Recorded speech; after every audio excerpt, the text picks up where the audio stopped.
When I went to the Tangled House seminar, I think it was comforting to me to be in a room full of other couples who walked the same walk my husband and I walk. That you knew that everybody in that room had a story to tell as well. And a lot of the time, when you are raising a child with disabilities, you are alone by its very nature. It's isolating to raise a child with special needs. And so it was nice to be in a room of other couples who were taking the time, the way we were, to strengthen our marriage, to be together, to realize that our son with disabilities is not the central focus of our marriage, that we together are a couple and we need to put our marriage first. All right, marriage-centric versus child-centric. I want you guys to hear what I'm saying, okay? Think about what I'm saying. Child-centric. That's where the children's needs and wants are the center of everything. The center of everything. And the problem with that is that in a child-centric world, it ruins marriages and it can really hurt a kid. That's just the reality of it. Our children have no more need or right to have everything that they want and to not experience and be protected from everything than we do. Okay? We're stewards as parents. We're stewards of our children, both typical and special needs. And our job is to raise our children to become productive, fruitful, mature adults. Not to raise kids, it's to produce adults. Now that gets tweaked a little bit with our special needs kids, right? But what is the goal? What are we trying to do as parents with our special needs kids? We're trying to allow them to do what? Be all that they can possibly be. You know, dreams for the boys and what we would hope that they could live on their own, that they could, manage, even if it's in a group home, that they are able to function and have purpose in life. They can't be all that they're supposed to be if they're allowed to be the center of their world. Okay? Let me say that one more time.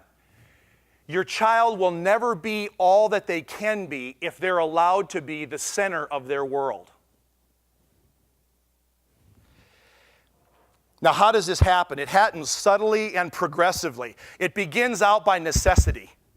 Okay? You find out that you've got a child with special needs, boom.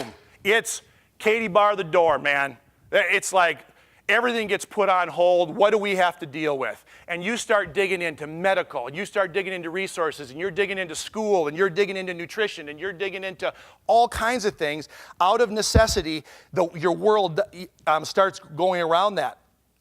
That happens for any number of kinds of reasons. We say, after all, they're handicapped, they're disabled. How can we not do that? Well, they more than anyone needs to learn how to deal with pain and difficult situations, because guaranteed their life is going to be fraught with it. Now, hear me here. I am not saying throw them out the front door and let them find their way in life. That's not what I'm saying. What I am saying is we come alongside and we are there for them to help them at whatever level. We've got to come alongside them, but they have to learn to handle their life too, because they got a whole life ahead of them. We say, if we don't care for them, who will? What I'm talking about here is not care. I'm not talking about care. I'm talking about perspective with which we give the care. The basic realities of sheer time make it feel like it's impossible not to be child-centric. When you never have time to go away as a couple, even for a few hours, even to Walmart and recharge, it places an increased strain on the marriage. It takes a concerted effort to find time alone. And then the last one, this one I think is very common, is they deserve it. After all, look at them. Why wouldn't they be the center of their world? Why wouldn't we do everything we can possibly do for them? And I would propose to you that yes, they do deserve to be loved. They deserve to be cared for. But you know what I want to add to the list? I believe that they deserve to have an intact marriage and an intact home to grow up in, to take care of them, that they can be a functional part of. I think they deserve that too. And that can't happen if we're child-centric. The other side is to be marriage-centric. Your marriage is the priority. It was created by God. It was intended for life, different than a lifelong responsibility. It's the cornerstone of family and civilization. It comes above all other relationships. It grows deeper than all other relationships, and it outlasts all other relationships. That has probably been the biggest thing, knowing that we are engaged as a couple on board together with this. It's drawn us together, but that doesn't make it easy. But we are our partners in this walk that we walk.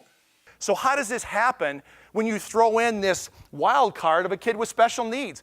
Jared, how do you propose to do that when we have all this stuff to do? Well, second point, marriage is not self-serving. When I say marriage is the center, it doesn't mean so you get everything you want in your marriage, because marriage is not self-serving. I happen to be one of those lucky guys that was raised in a home where I've got model parents.